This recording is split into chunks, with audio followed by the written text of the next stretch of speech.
Welcome, Lindsey, to the weMove podcast. So we met you first at Deuce last year? Last April. No, last July with Carl. We were there with Carl. That's the first time we went to Deuce. I feel like that was forever ago. It does feel like forever. Yeah. Yeah. Especially when you get back and you're in the sunshine. You're like, wow, why have I not been here in like 18 months? You know, it's just so nice to be there compared to rainy, grey Britain. Did y'all get any sunshine? What, in England? Yeah. Yeah, we get some. We get some. It goes. I have to admit, an hour in the sun yesterday, and I was like, oh my God, I'm burning, and I've got no sun cream on. And I was like, oh, you know. It was good. Classic Brit. We do get sun, but it's not. It's not like. It's not like Venice. this sun. Yeah. It's not Venice sun. But, well, I've just had a baby. I haven't had a baby. Lucy's had a baby 9 weeks ago. Damn. Yeah. I look pretty good for having a baby. And you have birth fit. Yeah. So there's something in it, because I think guys are... So that's why we're here. Well, kinda. Well, you know, when we were doing the trip over, we kind of made a wish list of people that we wanted to chat to. Yeah. You were on the wish list. Sweet. And we had to have a baby. One of us had to have a child for us to be here. Yeah. It was convenient because James was in the process of having one. Perfect. And like, You great. didn't have We to. can now go meet up with Lindsey with, you know. Yeah. No, I mean, we just... Even if you didn't have a baby, we could chat about birth fit. Yes, precisely. It And makes it more... We can talk about it with... Well, one of us has been there. Yeah, and you can probably relate a little bit. I mean, I was quite open. I never want to experience that again. We had an unusual... Yeah. It was 80 hours, which everyone's like, no way, that's a long time. Yeah. We had 21 midwives. 21. Yeah, so 'cause they're you on just shift. went through the full rotation. We went through, we had Wow. however many. Long. We did a lot of stuff. So one and done. Well, who knows? Who knows? But definitely one is enough. Probably talking to the wrong one of the couple, right? So baby girl, Baby boy. baby boy, how old now? He must be 9 weeks. Oh wow, like Yeah. yesterday. Oh yeah, for sure. Okay. Super healthy. I mean, after 80 hours. Yeah. The really interesting part, I think, is what you do, or how we understand birth fit as preparing women. I mean, after 36 hours, I was like, man, all the training I've done, all the endurance stuff, it's like, I am really tired now, and you've got to be on it. It's a big deal. And no one really talks about it, certainly in the UK, as though it's... I mean, they talk about it. Is there a sense also of being like, I do all this stuff in my daily life, but actually, push comes to shove, at the moment I'm really needed. Yeah, at the moment I'm really needed. There's not really much, you know, other than being there as support. I mean, I mean, we had an exceptionally unusual experience. Yeah. Which I wouldn't change for the world, because it was the experience that we were to have. But it started off as a home birth. But just that seeing Lucy, my partner, the before and afterwards, and like she was doing training inspired by finding out about birth fit when we were over, you know, and then she had a trainer and you going through this process, but it's such a big deal. It's a wild deal. Yeah. I was gonna back up and say, or ask y'all a question. Do most births start off as a home birth in? No. Oh, really? I think there's, I'm going to say like I know it's a little 6%. different. Okay. It's very low. And Brighton, where we are, is they promote it, but I think even then the promotion is only like 4 to 6%. So they're like, I also just read some stats somewhere, and I think it might be just British, or I forget exactly. I don't want to say, but also like the trends are following like the US, where also, you know, women of color are dying at a more rapid rate in childbirth in Britain, and it's like catching up to the US. So it's interesting. Why is that? Trends. Is there an obvious answer to that question? I kind of feel like I'm going to be asking lots of naive questions in this whole experience. No, it's totally fine. Like, you know, I don't even think I could answer that question fully, because I think people at some point, so the question would be like, why are women of color dying at a more rapid rate than, let's say, the white woman? And it has to go back. I think women or people did research on women, and they realized it was a deeper and deeper level of racism, like institutional racism. So if you think about it, like, let me take like big words out of the equation. And if you think about who's like providing for these women. So it's either a medical doctor or a midwife here in America. And let's say just like you said, the stat is like maybe 5% home births here in America. So 95% of those OB-GYNs went to medical school. And medical school is primarily taught by males. And then if you think about it, the textbooks are primarily written by males. And if you go even further, it's like white males. So that all started, like the late 1800s, early 1900s. And that's where universities and institutions, and after America gained independence in 1776, then things started happening, and, rules and regulations started being put into place. So then towards the end of the 1800s, early 1900s, that's when universities started or hospitals started opening. And so the only people with a voice or a vote were like white males, if you think about it at that time. So that would be my answer for that, would be like, it's systemic institutional racism that's been there, and it makes people uncomfortable to say, hey, let's just acknowledge this and rewrite some textbooks, like maybe get some women involved, or like, let's reteach this in a different way, or, have, people that look like each other teach different parts of the curriculum. Is that happening? Very, very few places. Yeah. So recently I did a doula training, and I've done, I think, 3 doula trainings. Anything like having to do with childbirth or pregnancy or postpartum. Whenever I started this journey back in 2009, I was like, sign me up for it. Let's do this. This doula training is called Mama Glow, and it's put on by Latham Thomas. And Latham is a doula out of Brooklyn. And she's I call her a beautiful black goddess. Like, she just exudes magic.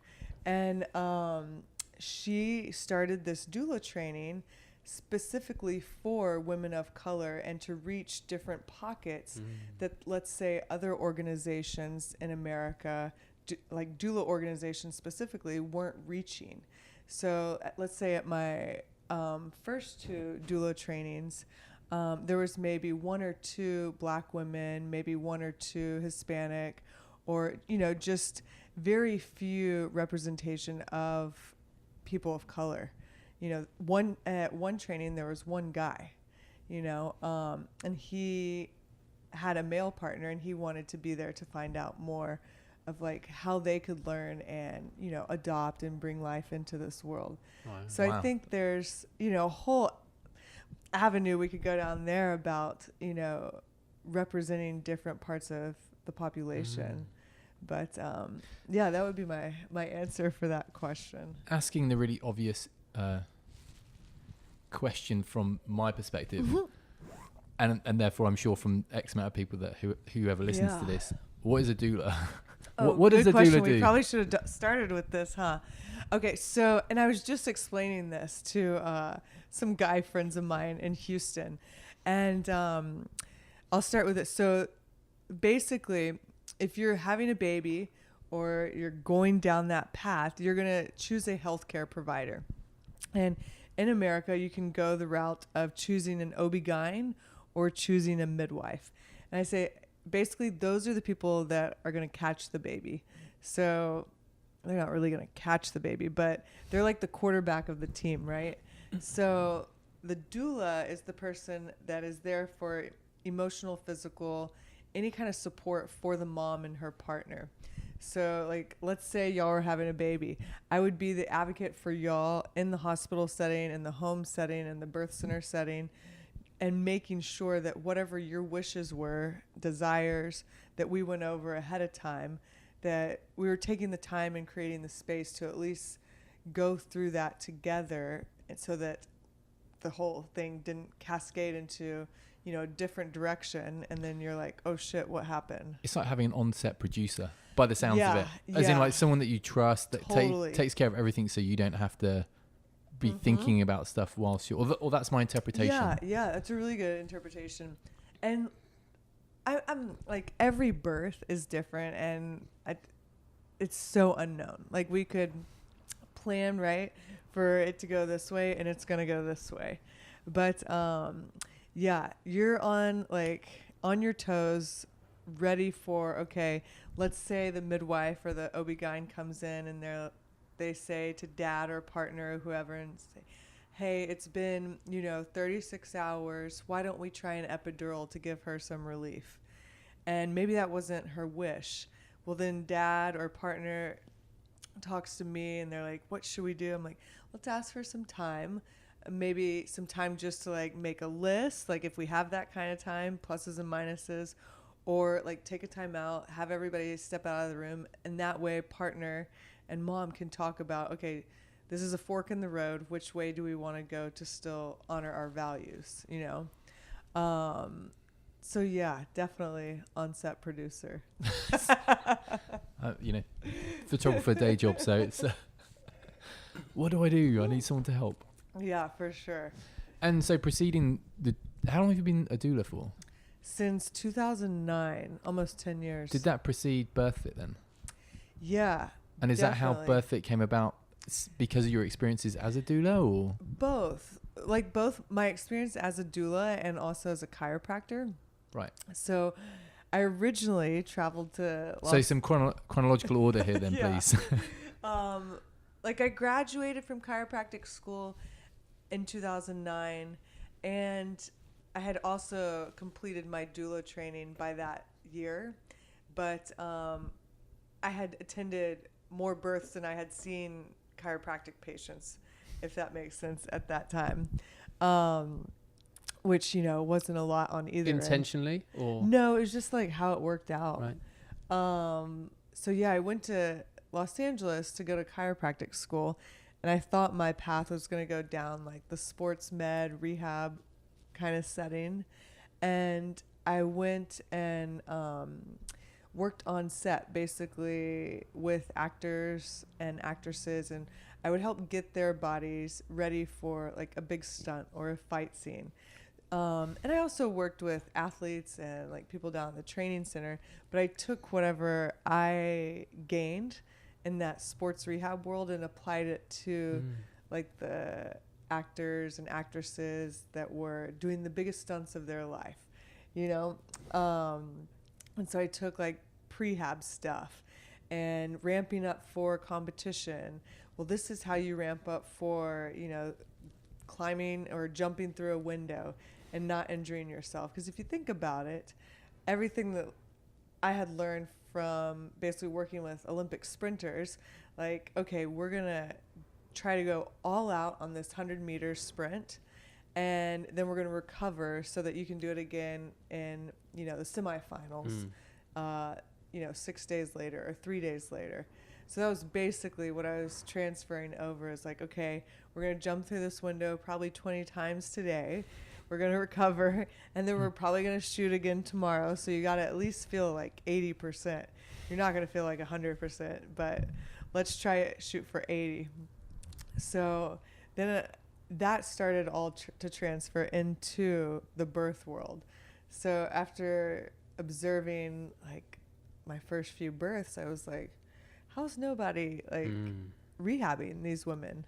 How's there no like just healing? Like there's not shit for women, like in America, and I'm guessing anywhere else.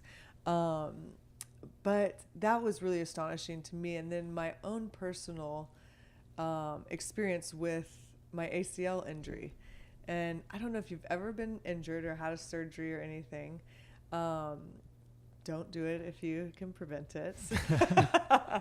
That sounds like a good piece of advice. I'll keep that one in mind. Don't do that. So I tore my ACL in my knee, and prior even to going into surgery, they had me basically doing prehab, like in the physical therapy, working with soft tissue person, doing acupuncture. Like, granted, my surgeon was ahead of his time, but he had me doing stuff at least 4 weeks leading up to surgery. And then I had surgery, and then I had a game plan of everything that was going to happen afterwards. So I knew my goals or milestones for 3 days post-surgery. I knew my goals and milestones 3 weeks, 6 weeks, 3 months, 9 months, so on. And that was for a ligament in my knee. You know, and then you take women that have a cesarean birth, and that's a major abdominal surgery, and they don't have anything. You know, they're just told, hey, come back at 6 weeks and we'll check you out. Like, they're not even, encouraged, or like, say, they're not even prescribed to go, hey, let's get some pelvic floor physical therapy.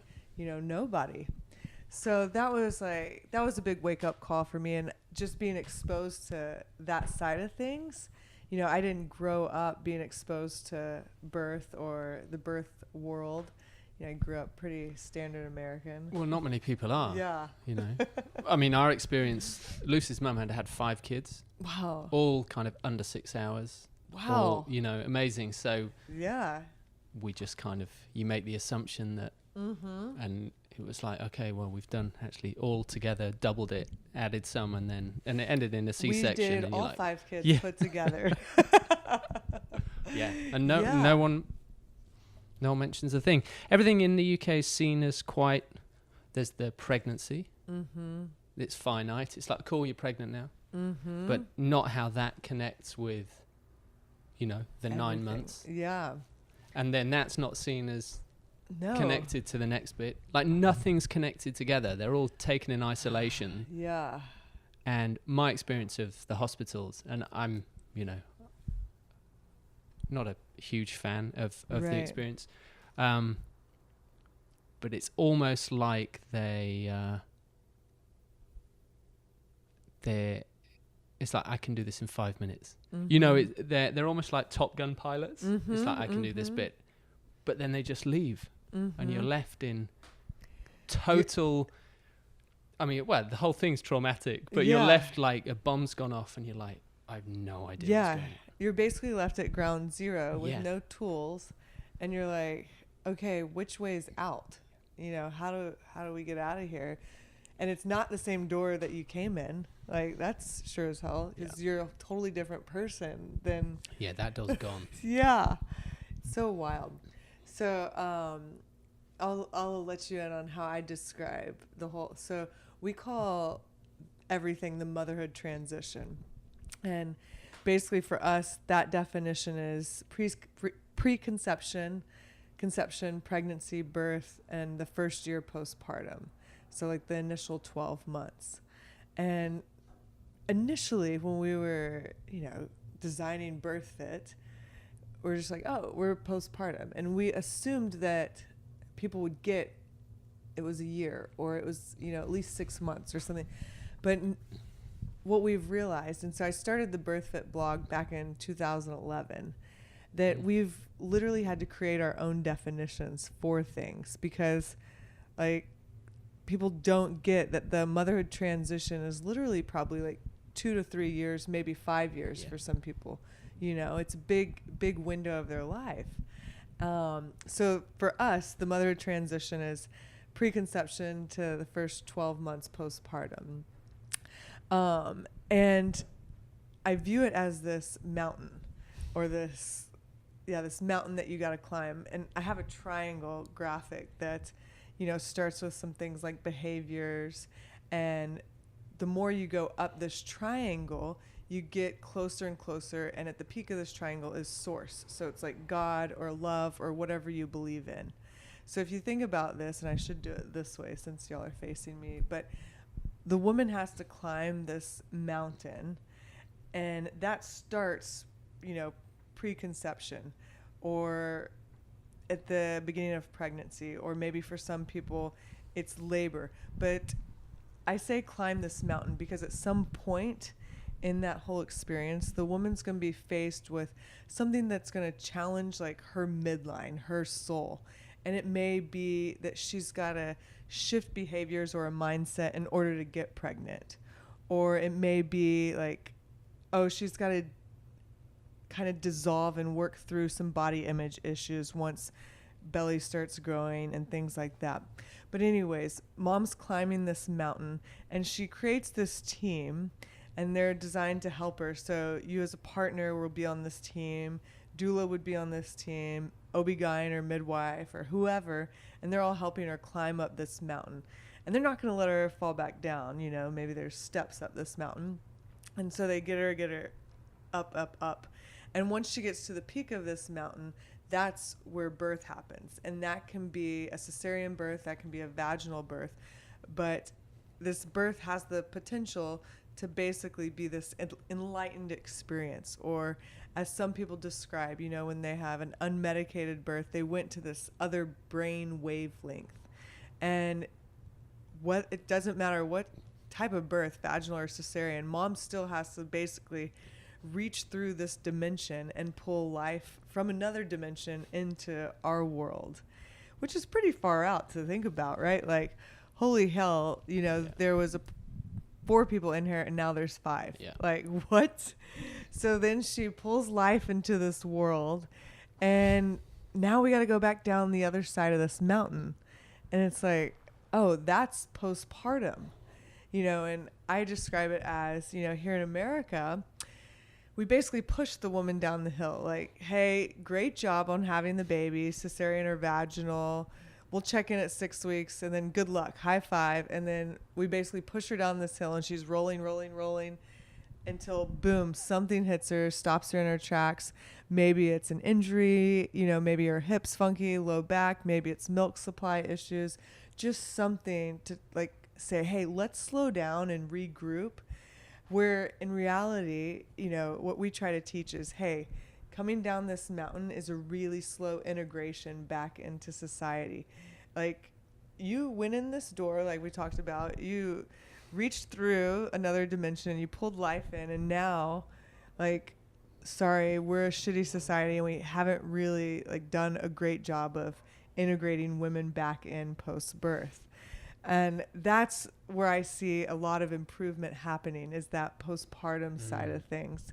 And one of our favorite phrases is slow is fast, because you can go as slow as you want down this mountain. And, you know, like I said, we consider the first 12 months postpartum, like part of the motherhood transition.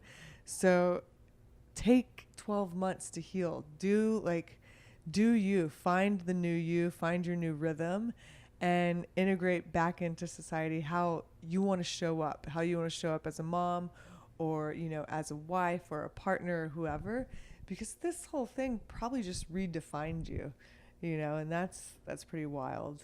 That's a hard thing to do. Yeah. Hell yeah. Yes.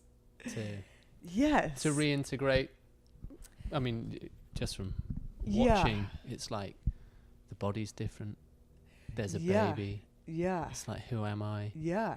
I got to keep this thing alive. Yeah. Like, either I got to keep this thing alive, or you're mourning the loss of your old self, or a baby that didn't make it. Yeah. And you have, like, let's go down that route for a minute, because, you know, just as common as having a live birth, there are stillbirths and loss and things like that we don't even talk about because it's so taboo. It's like, no, that's 1 in 3 women, you know, experience loss.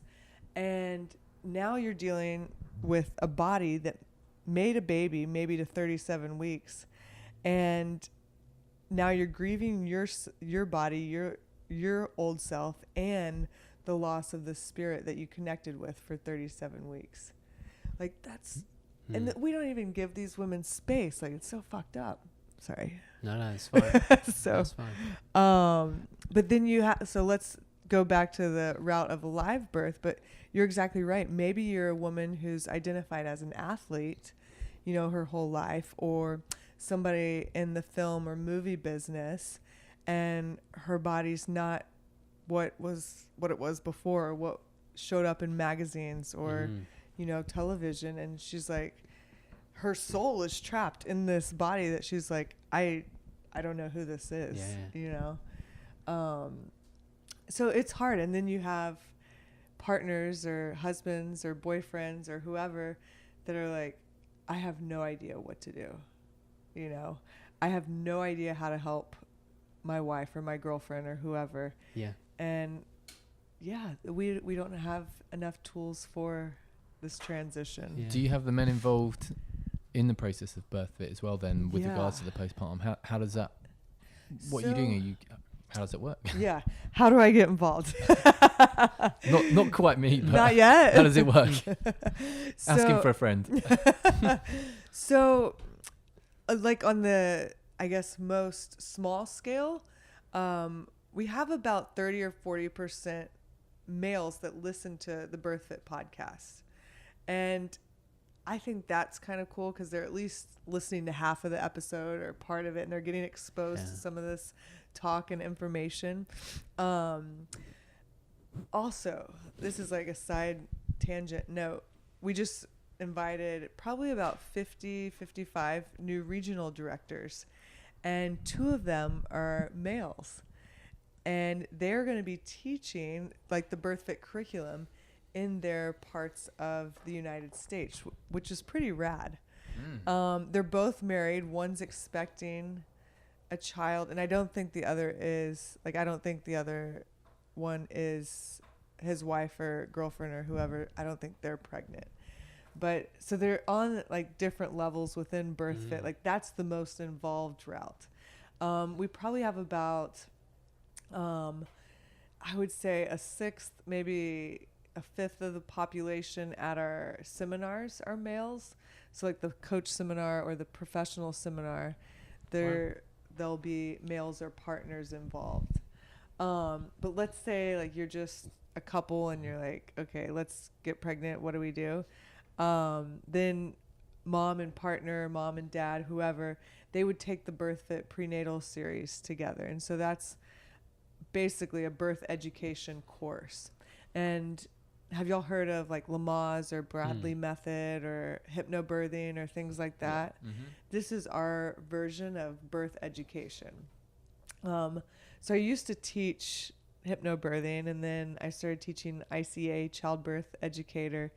And then I realized I want to make it our own thing and be really radical and just like give people the tools that they need. Yeah. Because through some of the stuff like that I was teaching, I felt like we were what I was teaching at that time was sugar coated, and like, okay, you can have a pain-free birth if you do this, or let's get your birth plan ironed out. And it's like, well, actually, I can't promise any of that. You're going to get the birth experience that is designed for you. But what we can figure out is who you are deep down inside, what your maybe core values and desires are, and figure out how that can be transferred into like the birth setting or the newness setting, the new parent setting. So yeah, we do the birth education course with partners, and they get clear on like birth preferences, what their desires and values are, and what they want to feel at their birth. So I forgot what Imbo's was. I think one of her words, like she wanted birth to feel fun.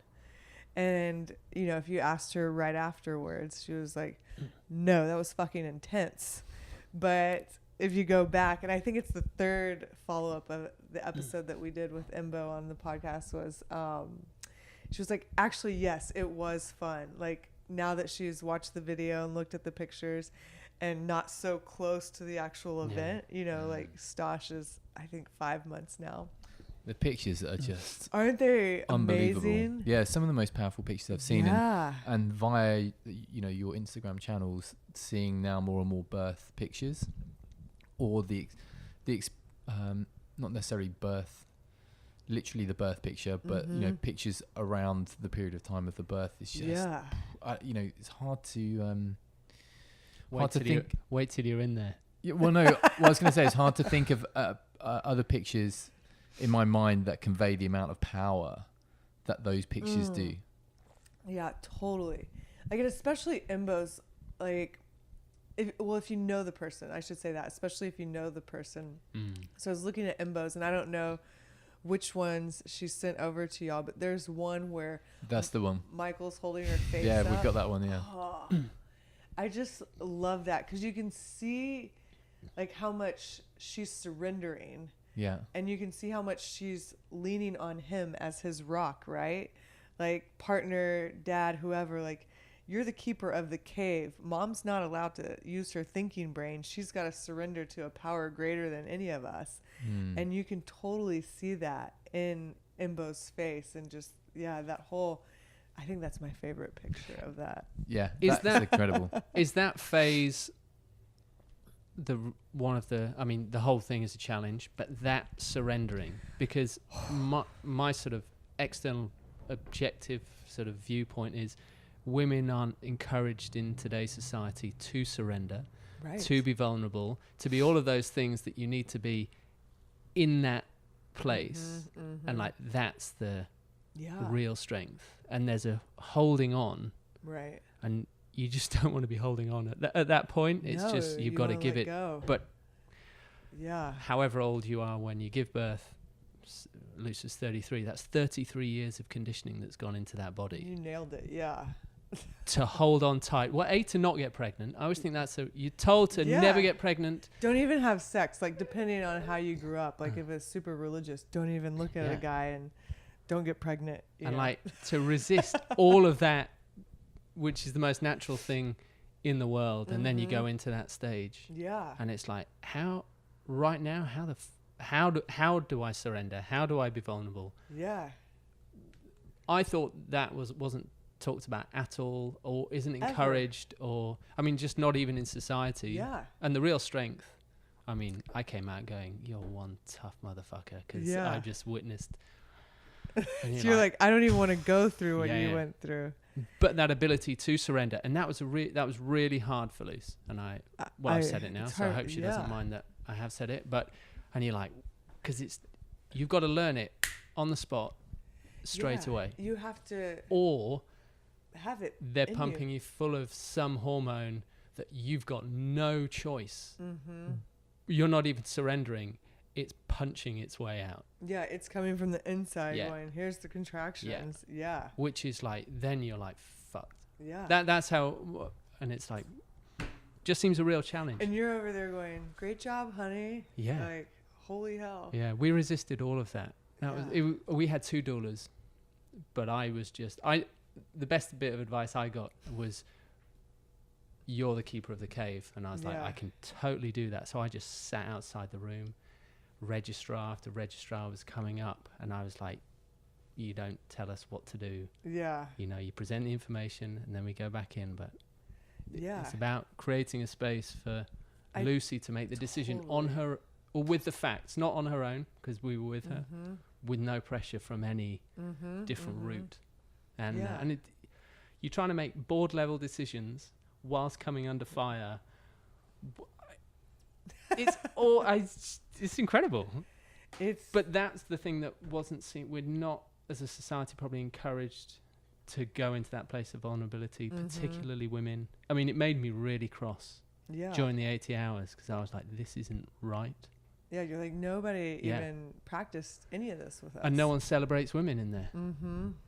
Weird. Yeah, like, how is she supposed to be vulnerable and surrender when people are measuring her vagina, or, she's basically on a table. Filling out forms. Yeah. It's like, stop filling out the fucking forms. We're having a baby here. Just get out. Yeah. Yeah.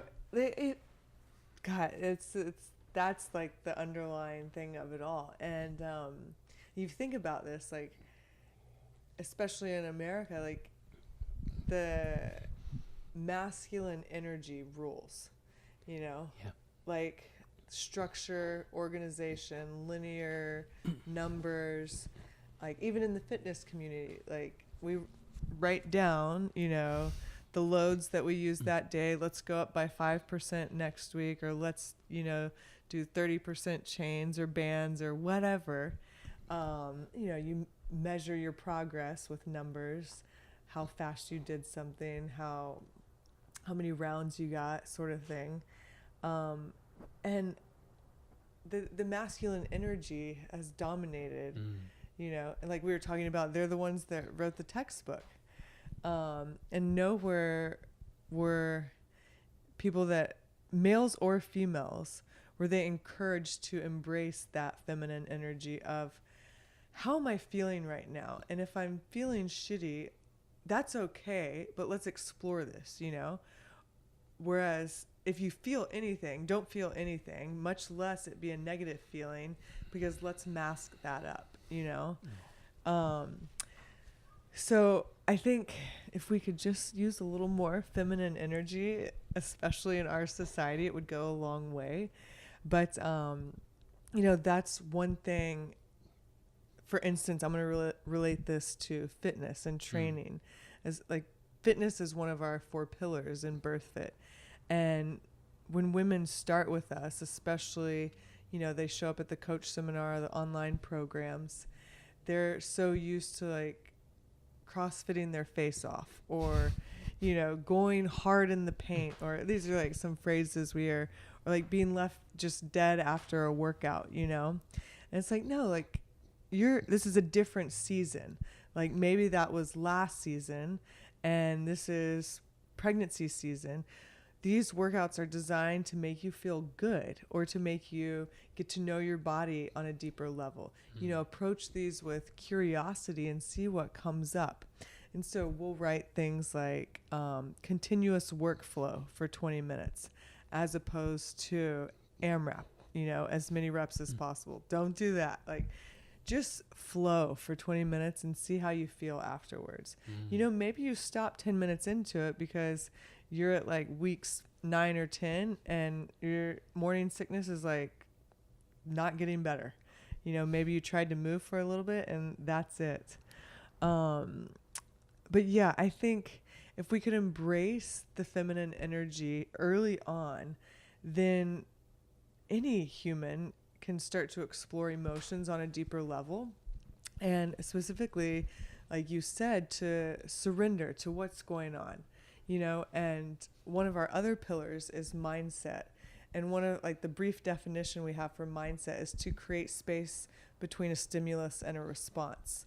And that would be like, all this stuff is happening in labor, right? Or birth.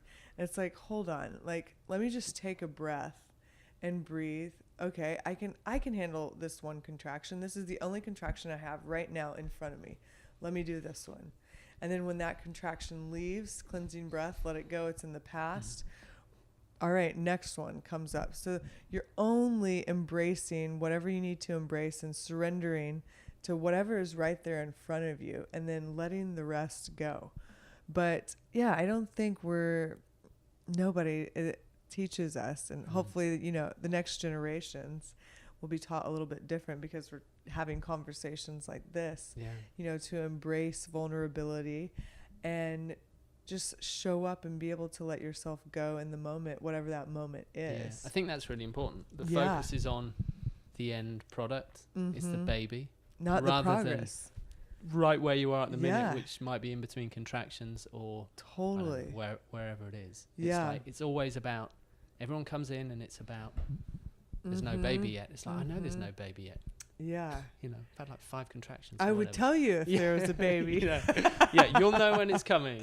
And it always seems to be, so the mind is like, when's this baby coming out? It's like, steps. And then you start to beat yourself up like, oh, this probably should have taken a shorter amount of time. What's wrong with me? What's wrong with my body? So I'm a failure. Tightness again. Totally. So there's, have you heard of the polyvagal theory? I've heard of it, but it's somewhere in... So it deals with the autonomic nervous system. And we like to say this is our research where science meets hippie. There's a guy by the name of Stephen Porges that has been the crusader of this theory. And I think he started research on it like 40 years ago. But basically, he's researched that our autonomic nervous system evolves basically in like a stair-step manner.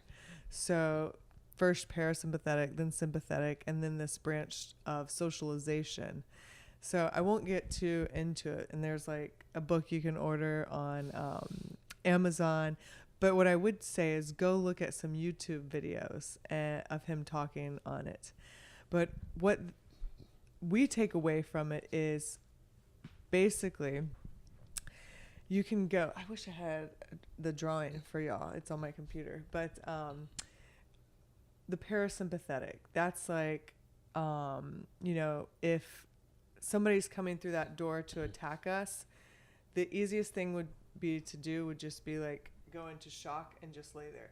Like you see this a lot with like sexual abuse, when people are like so mad at themselves for not doing anything. And it's like, well, your body probably went into parasympathetic shock to protect you, just to lie there and like block it all out and not do anything. Like you're in this extreme form of survival mode. And that's like evolution from, long time ago. But then we evolve even more and we develop the sympathetics. And this is like the idea of fight or flight, right? So if somebody's coming through that door to attack us, we actually can use our locomotion, our musculoskeletal system, either run or try to fight back. If neither of those options work, then you would go back down to the next category, and that would be, okay, let's go into parasympathetic shock or die, those two options. But then as humans, we have this socialized branch, and this all stems from the vagus nerve, which is a cranial nerve. And the vagus nerve has a superior portion and an inferior portion. The superior portion is the one that he's researched and we have a little bit of control over. So the socialized branch is basically, we're negotiating, we can talk. It's things where like consent would fall under. So if you're in the hospital and a doctor comes in and doesn't ask for your permission to check you, then you might feel violated. Then you might close up, and then you might start to go down this, negative route of, oh, my body, like I'm shutting down, right? Because somebody didn't ask for permission. But that all starts with like words and communication. Whereas you could have felt supported if somebody would have just said, hey, can I do a vaginal exam? Yes, you can. Thank you for asking, So that's basically the polyvagal theory. Ideally, as humans, we're hanging out and I'm going to look at this side. So the positive side, like 80% of the time. And rest and digest. This is where lovemaking happens. Babies are born, like growth, rejuvenation, restoration, reproduction. And then ideally 20% of the time is that time that we're either training or adapting or, really adapting to like a threat. But us as humans today probably live a little more in that, negative side or that side of threat. And it might be more like 30% or 40%, if you're living in constant stress or if you never down-regulate your system. And so when people use the term down-regulate, I think of, slowing down your pulse, slowing down your breath, getting into like that relaxed state, maybe taking a bath. And that's how you're going to be able to surrender and bring a baby into this world. And if the conditions aren't met for a woman to do that, what doesn't matter where she's at, her home, birth center, or hospital, then, she's going to be hanging out in that threat mode. Yeah. And like you said, she's going to be closing up. Her cervix is not going to want to open. And her body's going to signal to her like, hey, this isn't safe to have a baby. let's go somewhere else. You know, it's so primal. If you think like if you've ever seen like any cats give birth or any animals just disappear. They disappear because they want to go to someplace dark and quiet and safe where humans can't mess it up. But basically, the polyvagal theory, we take away, okay, you have tools to influence your autonomic nervous system. And those tools are your breath, sound, and posture or movement. So if you look at, let's say, yoga or like any religious cultures, like how they pray and their heart is low, like close to the ground, and their hips are up, or, you know, long chantings, like those are designed to downregulate the autonomic nervous system. So if you take that to labor, you know, you have breath, sound, and movement available to you. No matter where you are. You could be in the hospital, you could be in the car on the way to the hospital, birth in her home, but no matter what, the woman's going to have those three tools available to her. And so this is, you know, my wish for everybody to know, like, you have the tools with you, but society doesn't teach you that. So use them, and, you know, maybe the woman's approaching her next contraction. Okay, let's approach that contraction with a big inhale and a long exhale, and maybe let's do a long O with that contraction. You know, so the exhale, with longer exhales, you're down regulating your autonomic nervous system. With like that vibration of the sound, that's actually going to help move baby a little bit, but also down regulate. And then you could be on all fours, you know, to change the position up. So you can play with those tools, and you don't have to be pregnant or in labor to play with those tools. You know, we can play with them as humans, just in a gym or, you know, in a workout setting, or walking or waking up and doing a movement flow. Like anything like that. There's a great deal of, well, it's all intuition, isn't it? Again, I can only speak from my singular experience that Lucy knew exactly what to do. The sounds were like that without someone going, okay, we should be, right, step 3, we're going to make, the sounds were just like low and primal. So primal. She was like, I just got down on the floor on all fours. And being able to connect with that, like, my view was women already know what it's in them. They already know, and maybe man's just got in the way. Well, it's like to block it out. Like, don't get on all fours. Just do whatever you want to do. Just, you know. Well, I think men intuitively know what to do for their partner, you know? Yeah. Like, without everybody there, you probably intuitively knew, okay, I'm going to protect her. Whatever she needs, I'm going to figure it out. You know, if she were to say water, I'll get water, you know? But I think what the problem is that it's like a power struggle. Like, you see how powerful women are when they give birth, right? Like, holy hell. Like, I've never seen anything like this. And I've seen some powerful men, you know, at fitness competitions or, you know, speaking in front of large crowds, but I've never seen anything like a woman give birth. And I think, you know, men maybe unconsciously were like, oh my God, we have to control this somehow, or we have to fix this somehow, you know? And so it became, you know, a little bit of a power struggle. And much of the birth setting and the birth experience in America goes back to like religious practices and views and stuff like that. There's a really great book called Lying In, the Childbirth History in America. That's another one, History of Childbirth in America. But women, like, if on one hand, some women were thought to be extremely like sinful if they had any pain during labor. If they had no pain, then they were sinning. You know, what did you do? Or what kind of adulterous act did you commit? You know? So like they couldn't get it right. But yeah, I think both, this is like, you hit on such a great phrase, is like this guy that attended our very first coach seminar in Venice, California in 2017. He goes, we were all in a circle and there's like 45 people there. And everybody was saying like one takeaway that they were going to take from the weekend. And he goes, you know, I feel like I've had these tools all along. And he goes, but society just took them away.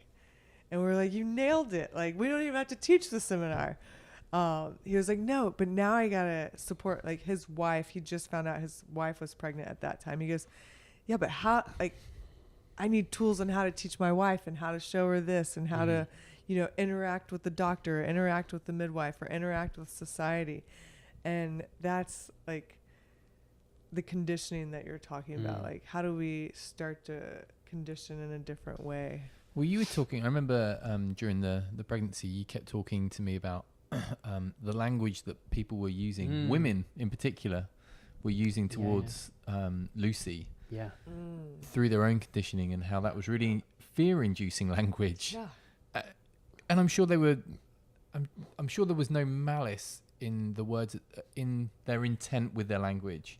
However, not being very aware of the language that they were using, they were creating real fear-based emotions, right? Yeah, Lucy would have these, absolutely, amazing conversations. She'd be like, it was going so well. And then it's like it was like the last 5 minutes, and I was like, in the last 5 minutes, just walk off. Because then you've got to build confidence back up. Totally. And I was like, just don't speak to anyone. You got to take their words and get them off you. And even a real abdication of intuition to health professionals. You know, the mother of the child, everything should be done to support that.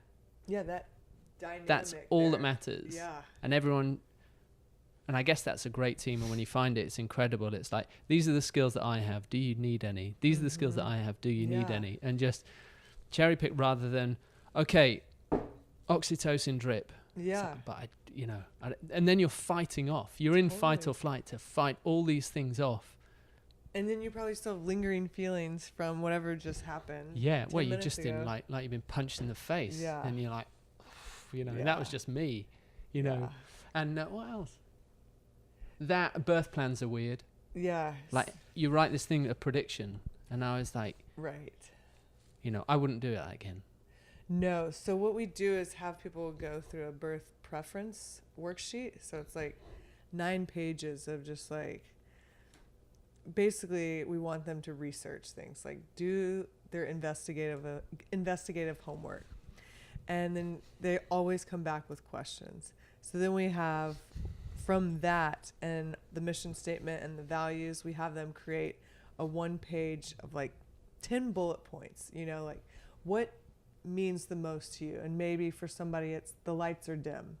Maybe for somebody else it's they want the cord to stop pulsing on its own. Maybe for somebody else it's they want husband or partner to catch the baby. And everybody has their own opinion and preferences, and that should be honored.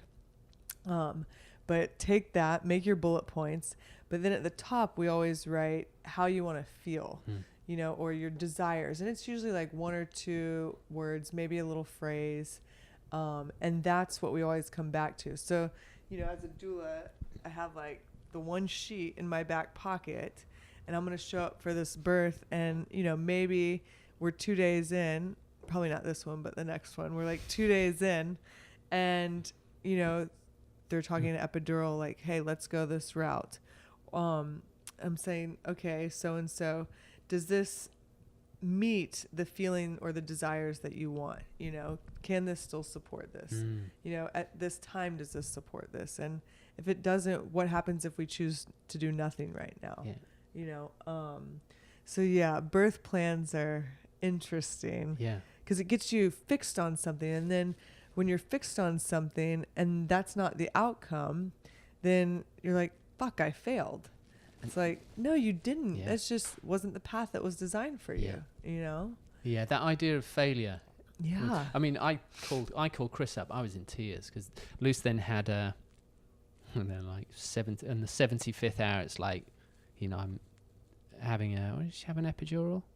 She had an epidural to have an elective cesarean, and I felt like I'd failed. Right. You're like, what I more was in could tears, I have and done?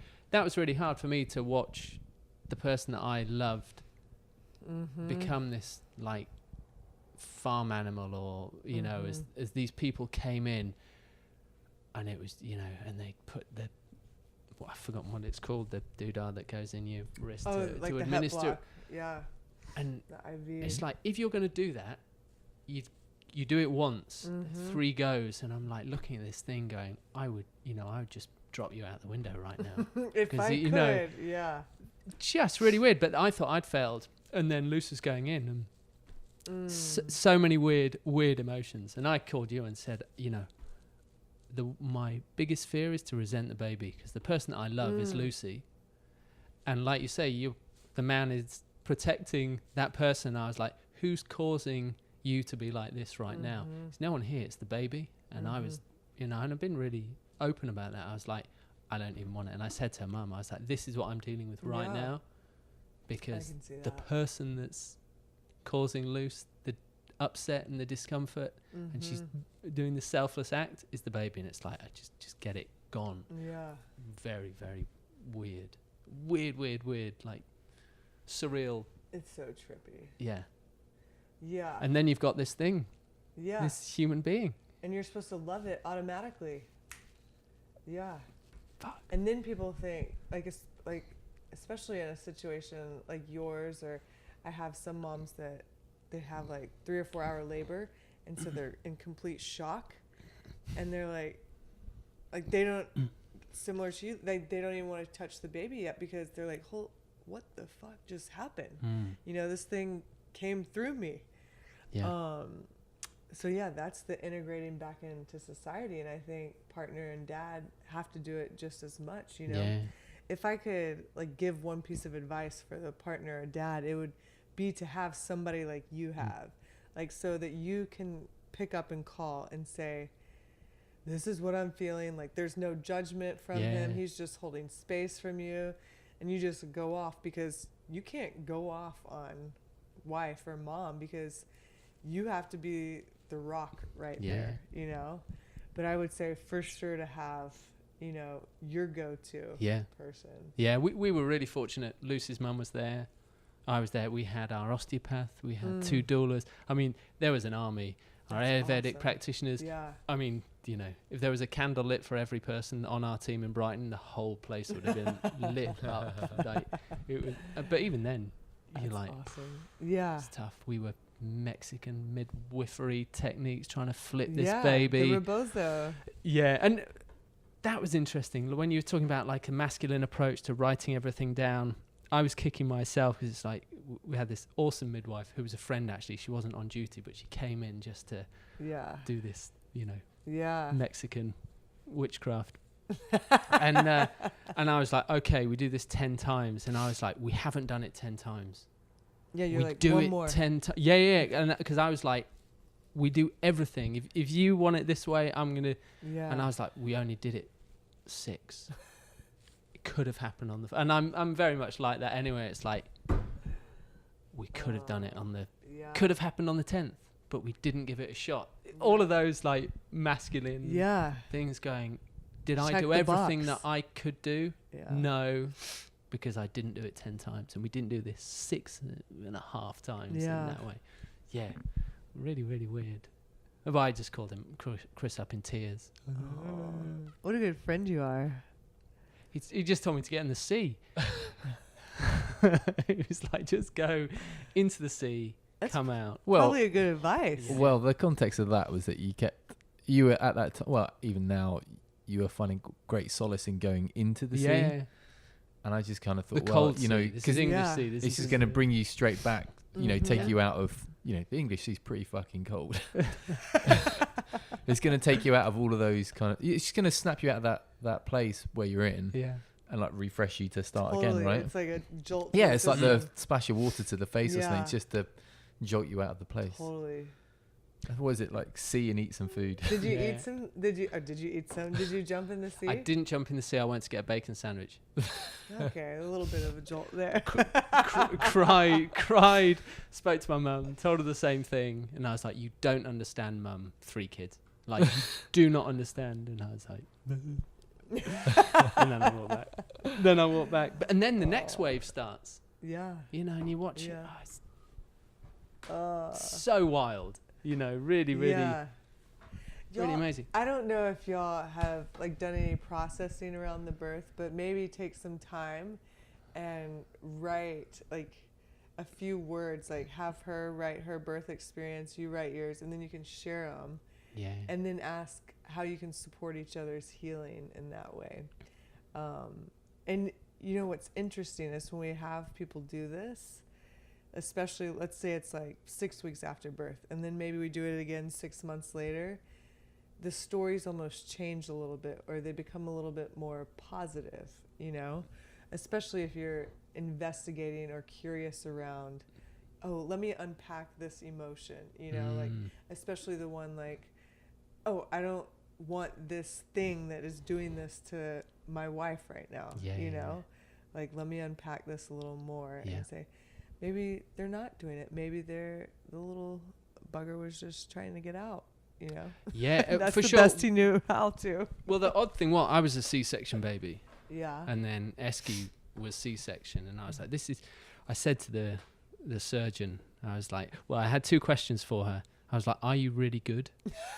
That's all. I didn't want. If you're not, stop now. Well, yeah, quite. You know, any deviation or hesitation on that answer, it's like wrong one. Bring in another one. It's like if you answer yes, and then go and do your stuff. But to watch, I was basically felt like I was watching my own birth.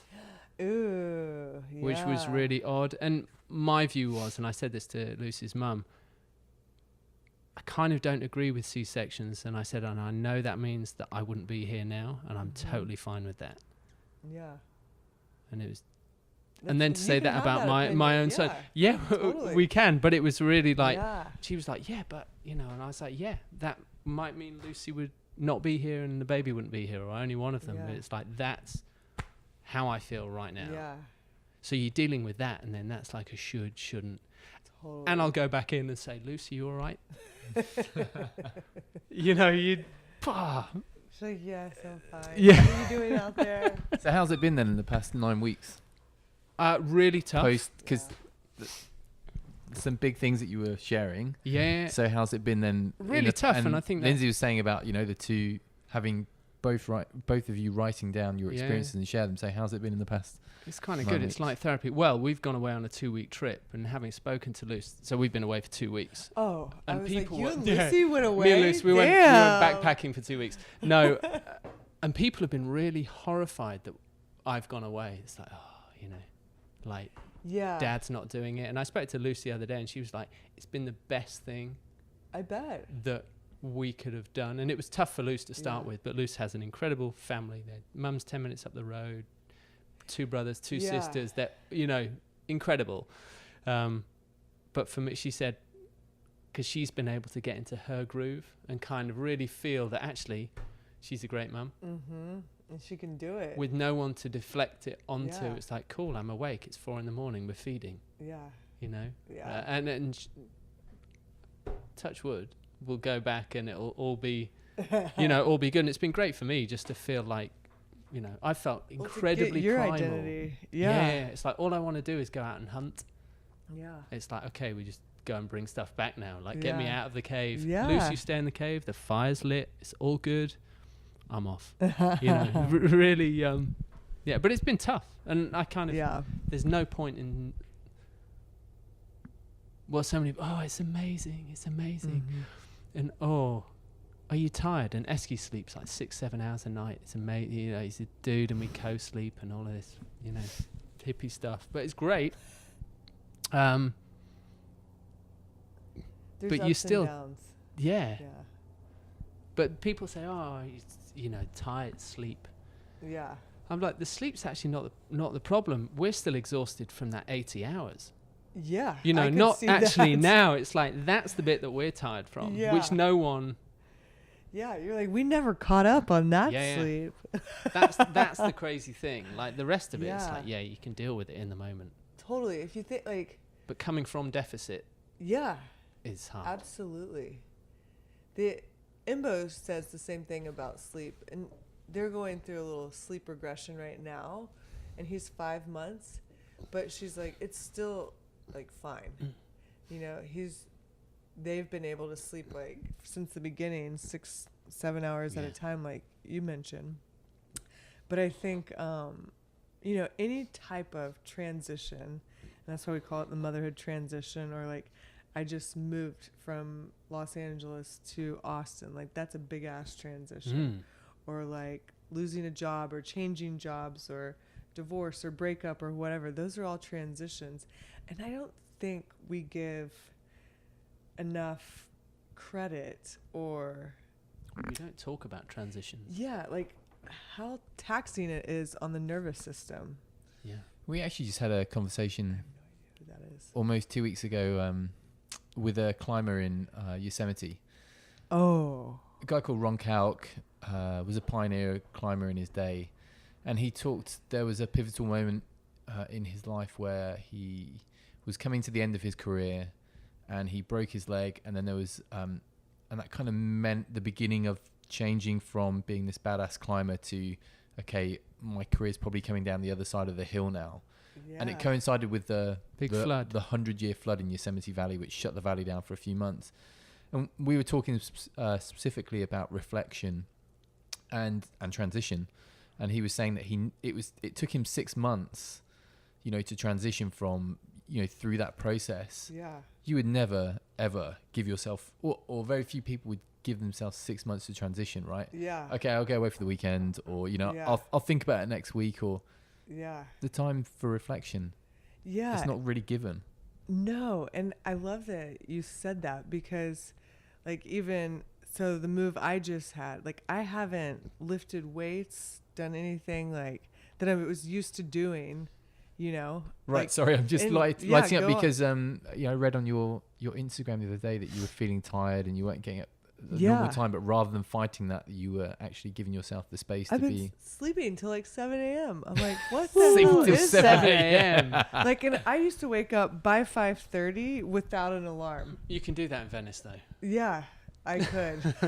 but there was But just here, yeah. but there was the time, allowing yourself that time Yeah. and not giving yourself a tough time about it. Not giving yourself shame or guilt or anything for like, you're such a bad person for doing this, or you should be rested up and ready to go, you know. No, give yourself space. And, you know, I just see it as, okay, my body needs this extra sleep right now. Yeah. Probably same as that guy. And, you know, same for you. You know, your nervous system got freaking wore out, Yeah. fried.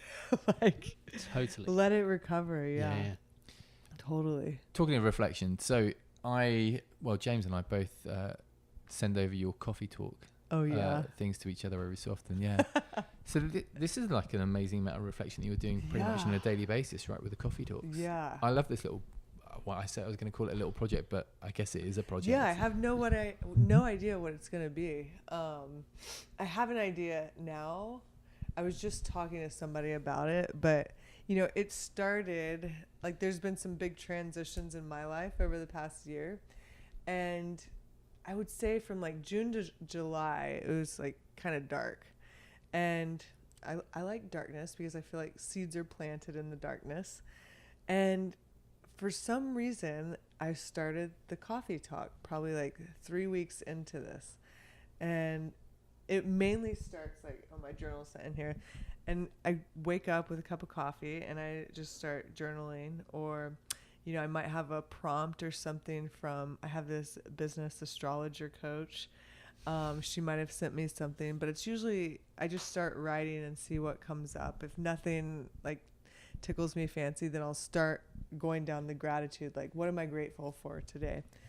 And so that's like, for some reason I was like, let's do a coffee talk and let's see what happens. And I just called it Coffee Talk because I loved the actual coffee talk that used to be on Saturday Night Live. I don't know if you've ever seen that with Linda No. Ronstadt.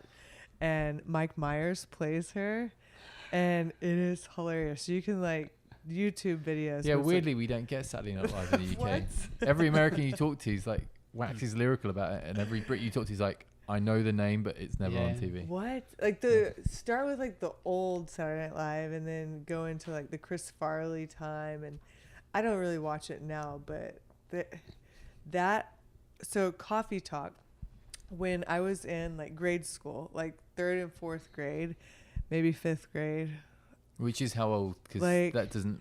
Oh, right. So for Brits, anyway. At least like around 10, 11, 12. My girlfriends and I, we would borrow my friend's dad's recorder, like VHS recorder. And so when we would have slumber parties, we would make our own coffee talks. And one of us would be Linda Ronstadt. Somebody else would be the guest. And we would record this on a VHS, and then we would show her parents, like, look how creative we are. Look what we did last night, completely foolish. And, I remember also we did like an Ace Ventura recap, a Jim Carrey thing, but one of my friends from that time sent me, they're like, question, did you name this coffee talk after? I was like, absolutely. Like, this is totally a homage to that. But what's really nice though is it's intentional reflection. Mm-hmm. I can certainly attest to the fact that I'm always craving reflection, but I never create the space for reflection. And I'm like, okay, I've got to meditate, I've got to yoga, I've got this endless list of things, and reflection is definitely not in there. I'm like, I'll do it while I'm commuting, or I'll do it while and then something will pop in my head, and I'm like, yeah, that's great. Yeah, I'm definitely going to think about that. And then of course, 5 days later, it's like, fuck, I didn't actually give it any time to it. Just the process. It reminds me of the artist's way, where you write for the 3. You wake up and you journal 3 pages and you just let it all come out, which I didn't actually really like. but the practice of sitting down to intentionally reflect, and maybe that is just sitting down and you write nothing. Yeah. But you're going through the process of contemplating and creating a time and a space. Totally. In order to get to those gems, because what is everything what is, I don't know, knowledge or experience if you're not taking the time to learn from it. Right, like reflect back, okay. Yeah. Take the feedback that either your body or the environment's giving you. Yeah. And we talk a lot of, or society talks a lot about intuition. Just listen to your gut, and it's like, well, if you don't actually spend any time listening to it, and you're just kind of expecting in that moment to just have it like pop in and say, oh yeah, okay, I got it. Yes, I would assume, or my feeling would be, it's training. It's training the mind to reflect, or training the body to react, respond instinctively. Yeah, you're putting the reps in mentally. Yeah, totally. So the coffee talks, they probably help me more than I realize that they're helping people. I get messages back all the time, like, oh my God, I so needed this one today. I was like, great, I did too. Like, are there any that stand out for you? For me, like, or any that linger with you? There was one, for example, that I messaged you about, where you were talking about it's not your responsibility to help someone. Mm-hmm. You can support them, but it's not your responsibility to help someone. That was one that just highlighted for me, but I'm curious as to if there were any that stick in your brain. There was one, and it's a while back, and I kind of want to like write it again, because it keeps coming up based on like some relationships in my personal life. And it's like, you're not responsible for how other people feel or how they react or their emotions, right? Like, you can be as clear as day and communicate, but you don't know what they're going to do on the other side of that, and that's not your responsibility. Because early in my life, I would feel this like weight, this burden of, oh my God, I can't tell them that information. It's like, well, you can't keep it from them, or, I can't imagine what this, or how they would feel. And, then I feel responsible for, oh, they're so sad. well, that's them internalizing that, and you're not the keeper of their emotions. I think that's a big one, and it's like forever a practice. Jordan Peterson there's a great YouTube clip that's like maybe like 5 or 6 minutes long, and I feel like he's on a panel or a TV show, and he talks to the importance of talking your truth, and that it's the most critical thing that you can do, and how the other person responds is not your responsibility. Totally, that's it. All you can do is have integrity to your own word. To your word, yeah. Which seems to be hard. Otherwise, it wouldn't be talked about so often. Which is really funny. How strange is that? Yeah, totally. All you gotta do is just speak your truth. Yeah. I can't do that.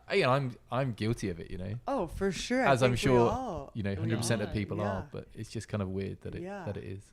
There's one in which I asked a question or a poll, and I kind of like doing this. I asked the question, how many of you masturbate?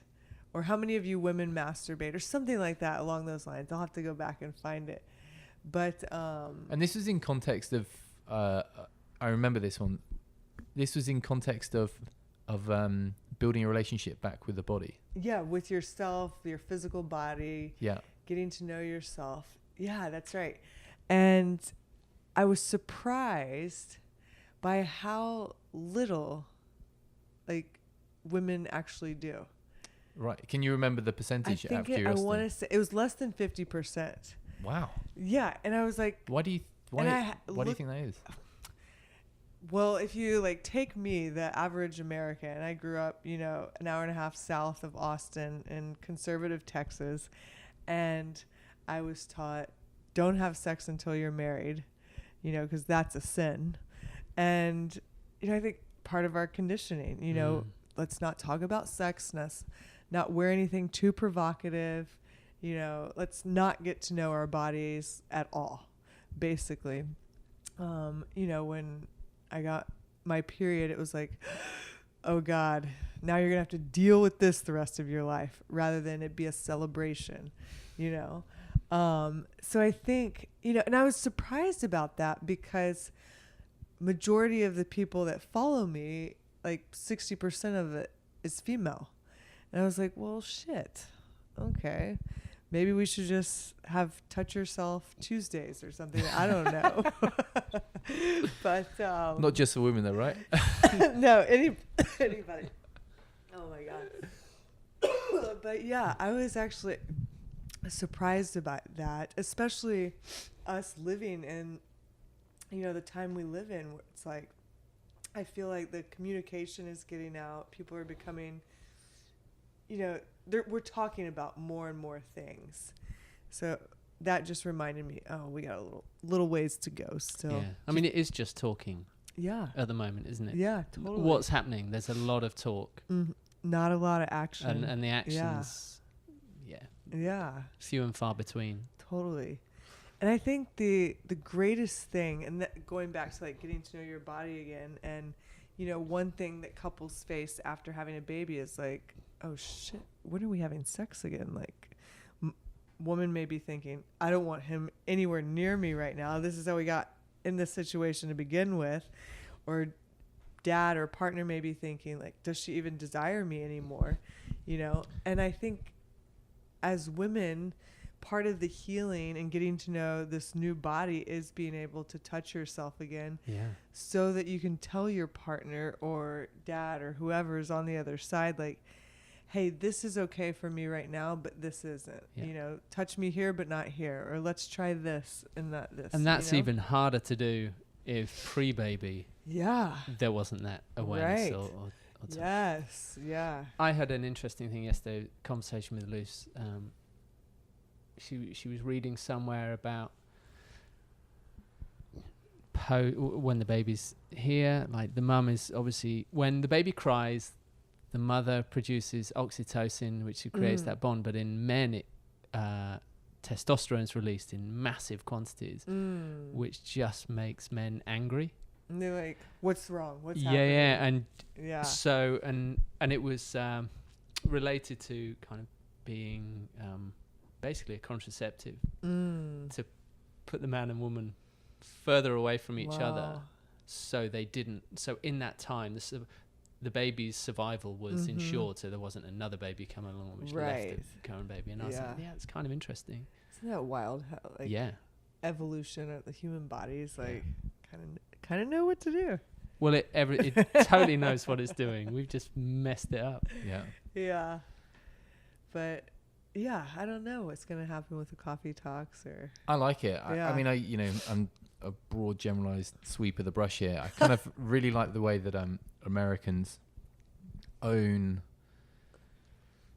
I would call it a personal project, or something that you enjoy doing and you put it out to the world. And I really love the way that Americans do that, and they own that. And Brits don't really do it because it's kind of really apologetic. Like, is anyone going to look at it or read it, or why? What gives you the right to have this opinion? And there's almost like sort of shaming that goes on with it, and I really appreciate seeing that. And I think one of my observations when we were first at Deuce was that everyone there that we chatted to had a side gig. They do, yeah. but they totally owned it, and it was amazing to see that culture. And maybe that was part of that culture of everyone seeing each other doing it and owning it. But I just don't feel like I see that a lot in the UK. And my background is as a photographer now, and the core of being a photographer is doing personal projects, and I don't really see anyone, or I don't see many people doing it. And it's like, this is your bread and butter, so to speak. It's like, this is what you should be doing. This is not just, I think I'll start a random personal project. It's like, this is what you need to be doing. And I don't, but with I said, a big broad stroke of the brush, I just see Americans doing it a lot, and I really appreciate it. Things over time get distorted though, don't they? I'm sure the Victorians, we suffer a lot from Queen Victoria and that era of like repression and even the idea that sex is bad. Sex isn't bad. It's this incredible act that's a celebration of the coming together of two people. So kind of don't fritter it away. Which is another way of, but people have gone sex don't do it, as opposed to it's incredible. Be mindful of who you're doing it with. Know that there's consequences that come with it. Like, people have emotions, could make a baby, that sort of which thing. is amazing. And then you're back to that, like, oh wow, this is quite a cool. This is quite a cool thing, rather than this illicit thing that's shameful and to be feared. Touching yourself, all of that stuff. It's actually not. But things that get distorted over time. It's not democratized. It's kind of debased and devalued, rather than saying everyone can do it. But let's think about how you do it, and you want to do it really well. Rather than just do it cheaply. Like, really look after yourself, the environment you're in. Spend a morning. Spend a morning masturbating. Spend a whole morning. Why not the Monday? day? Spend the whole day. You're being so. Make it one hell of a Monday. Nice way to start the week. Is there any books that you're reading at the moment that I kind of get the opinion maybe that you're quite a voracious book reader? I usually have like 3 or 4 going. I don't know how people do that. Well, it depends on the mood I'm in. Like I just finished. I don't know, where's that? Daring Greatly, Brene Brown's new book. It's pretty fabulous. The TED Talk was phenomenal. The one that started it all off. Like, that was awesome. She's actually teaches at the University of Houston. And I keep trying to get her to come to the Birth Fit Summit one of these days. Amazing. She has such a way of speaking, especially to, I think, like, Americans in general. She can relate to them and like throw out things like stories that many people are like, oh yeah, I've been there, I've done, like, that's me, oops, sort of thing. So I think any of her books are pretty fabulous. That one on the coffee table, we were just talking about the coffee one. I'm literally like probably 10 pages into that. What's the author's name?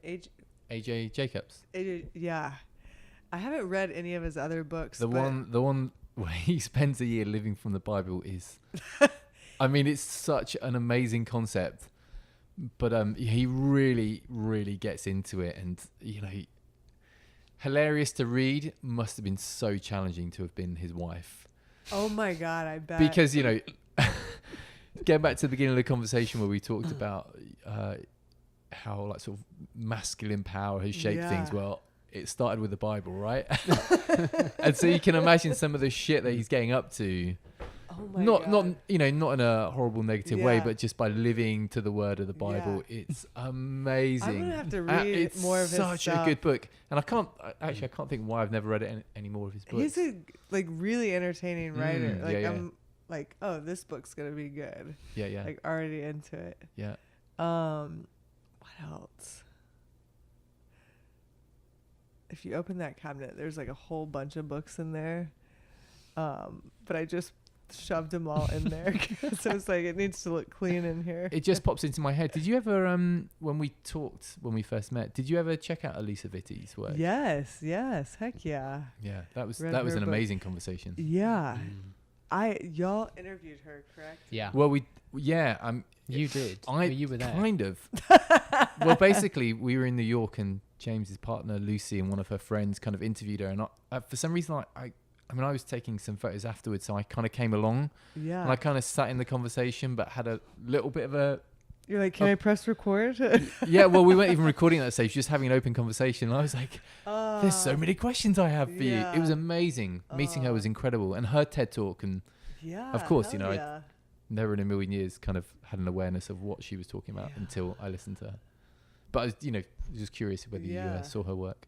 I like her work, and there's a few in that category. Like, I think you say her name, Laura Brydon and Nicole Jardim, in the whole like period scene or like cycle scene. I definitely like I think all three of them have books like any female could read and gain something on. I haven't read, there's one, I think it's The Period Fix. I think that's Laura's. I haven't read that, but I've seen a number of her talks and loved her.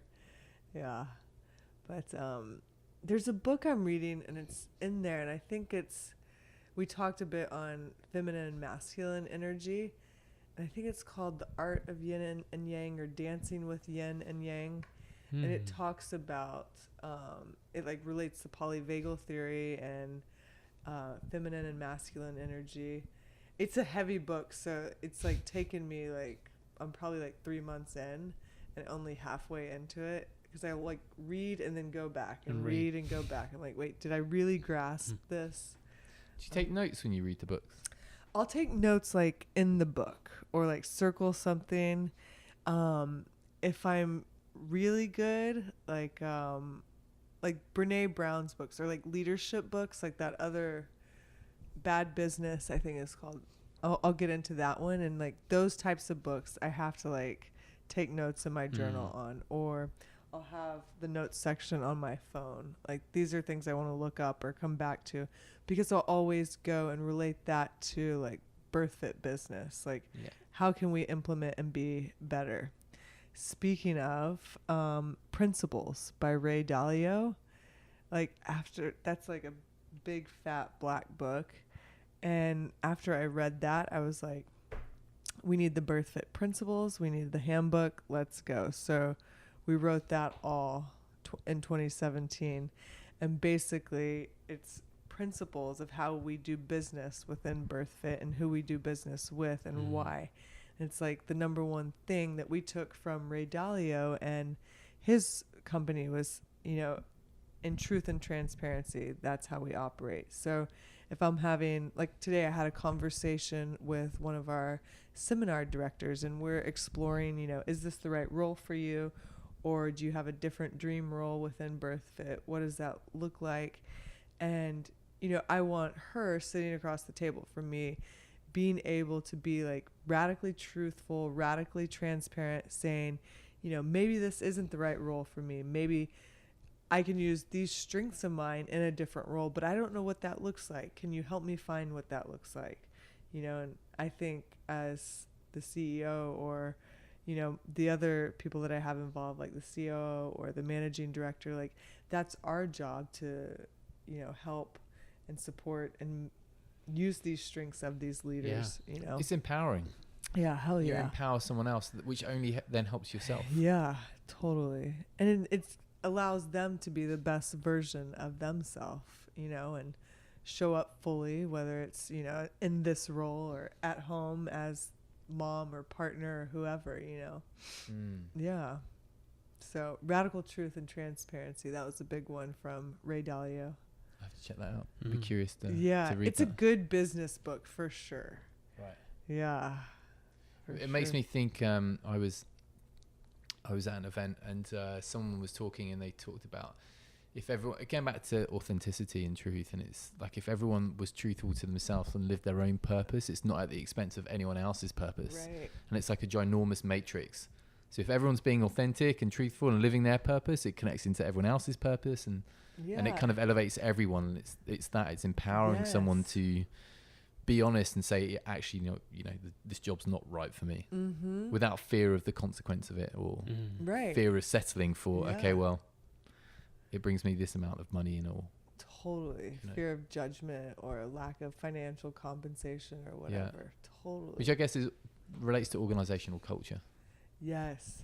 That's a lot what Ray Dalio talks about, is creating the culture and getting it right from the beginning. And I think, almost by accident, like that's what has helped us grow the BirthFit movement, is like we created this really empowering, and I hate to use the word empowering because it's like everybody uses that now, but this culture in which this woman lifts up this woman and this woman lifts up that woman, and it's like you said, you elevate everybody around you rather than using this scarcity mindset, and I think without realizing it, that's what's helped propel the BirthFit movement, is like everybody supporting everybody. And it's this organism or organization, I say organism, but like that just grows, and it's like making its own path now, which is kind of wild. Yeah. But organization culture. Yeah. Yep.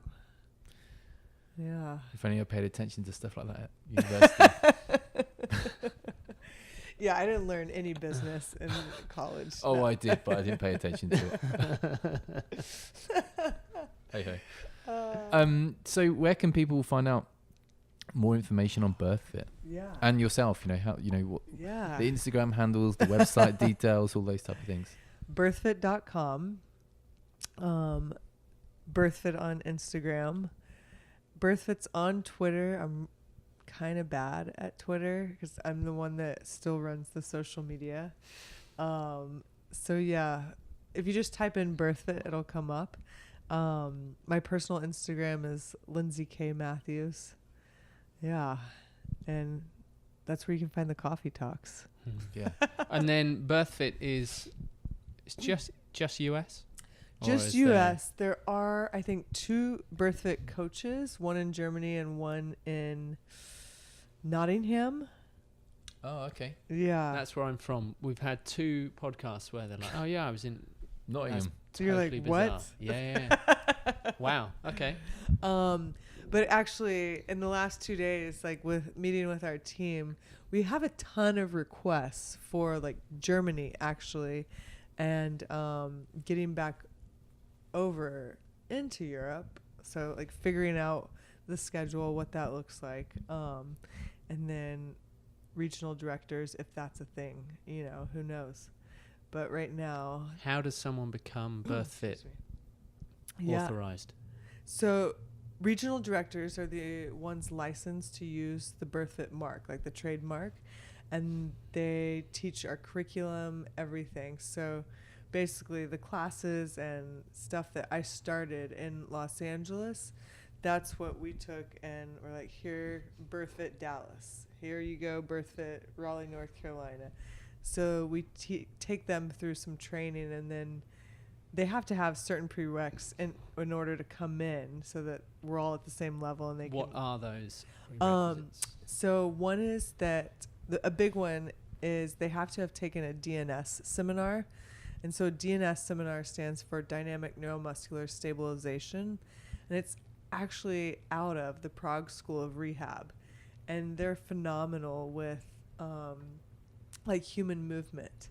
Right. And many of them have studied basically human movement from, you know, you lay a kiddo on the ground and watch for like 12 to 24 months how they figure out based on, you know, like certain stimulus and their environment, how they learn to roll over, how they learn to use their hands, how they learn to roll over into a sit or a crawl or eventually bear crawl and squat and then walk, so gait.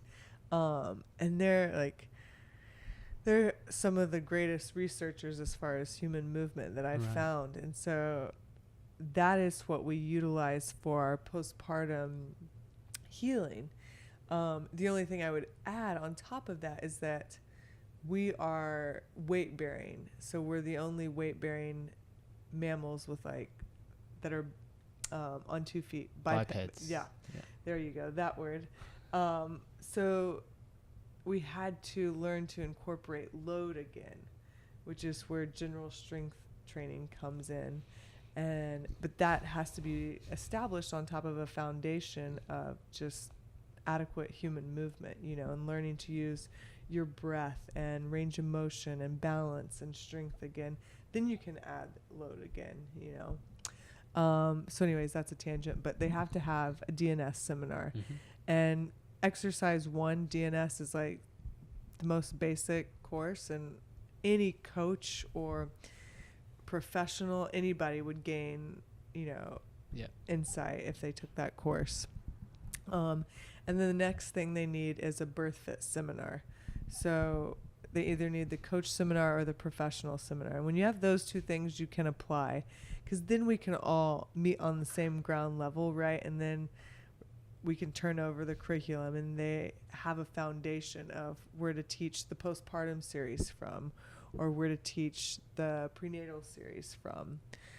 So those are the two things, the big things that they need. And then when somebody applies to be a regional director, they do an interview with Lindsey. She's my COO.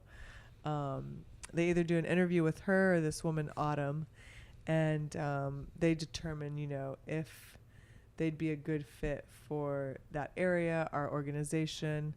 Are they, you know, self-starter, person of integrity, you know, living in abundance or growth mindset sort of thing. You know, those are kind of the things we look for, because everything's evolving. Like, we're constantly having to adapt, like, and I call it the birth world or the birth scene. Like, got to be on our toes, you know, because you don't know what's going to happen in Dallas, Texas, or, you know, Hawthorne, New Jersey. Like, every little spot is so different, but how can we support everybody and show up and adapt and evolve from there? Amazing. Yeah. So regional directors, people can take the seminar, like the professional or coach, and not choose to be a regional director. Like, that's a pretty involved route. So they could just be a coach or a professional and support the movement that way. Right. Yeah. But those are the like 3 ways. The main ones. Yeah. Very cool. Well, I hope more comes to England, because I think it's, Me too. you know, yeah. Yeah, absolutely. So we'll go and track down the Nottingham one. Nottingham one. Huh? It's James's hometown. Really? Yeah, that's why it's so how far weird. is that from Brighton? Not far by your standards, but for To the local shop and back. what is it, like 250 miles? 4 hours drive. Yeah, Oh, 4 okay. hour drive. It'd be like driving from Austin to Dallas. Yeah, I wouldn't just do that. yeah. Long enough to need a break, but Yeah. we're back there. But it'd be really interesting to meet them, because Yeah. there are people doing that in Brighton. Obviously not doing birth fit, But but they're onto it. they're piecing Yeah. together certain parts. Totally. It just needs more integration, I think. Yeah. So it'd be great to see more. Yeah. I forget her name. Mel, who's our coach director, she would know. Yeah. And it'll be on the web. I'm sure it's on it should be on birthfit.com. the website. Yeah. But if not, just email Coach at BirthFit and Yeah. say, hey, who's the Yeah, it'd be really your interesting. contacts? Yeah, it'd be great. I think it's important stuff. And I want to go visit, so we got to get over there. Yeah, do. Yeah, let us know when When you're it's over. not cold. Yeah. So that's a small window. Yeah, Next when's summer. that window? Okay. May to September. May to September. Yeah. Yeah. Okay. It'd be like, this type of weather for you. Oh. Brighton's been good though. Yeah. Brighton's I thought Like a Brighton was pocket. like a beach town. it's a beach town, but it's a different that beach. doesn't necessitate that it's. We were swimming in LA, Assumptions, yeah. and we went swimming, and they were like, "Have you brought your wetsuit?" It's like 65, and we were like, "It's about 40 in England at the moment, and we don't have a wetsuit." You're like, we're good. Yeah, Yeah, it's like getting in a lukewarm bath. yeah. I think we Yeah. shocked people with ice baths. Yeah. Were you fine with the ice bath? I mean, it's cold, yeah. but you can go straight in. To have the sun is a bonus. Yeah. yeah, come out. She's in your face. It's Yeah. like, yeah. Still cold. What are pregnancy and ice baths? Does it happen? I mean, it downregulates, but it jacks you Yeah. up. So I've actually gotten this question more and more, I guess, because the Wim Hof method is taking off. There's not a ton of research on it. Yeah. What I did tell somebody is maybe avoid it during the first trimester, and if you've been doing it before and you're okay with it, maybe ease back into it the second trimester. The second trimester is like usually the golden window, where women start to feel great. They feel great doing their workouts.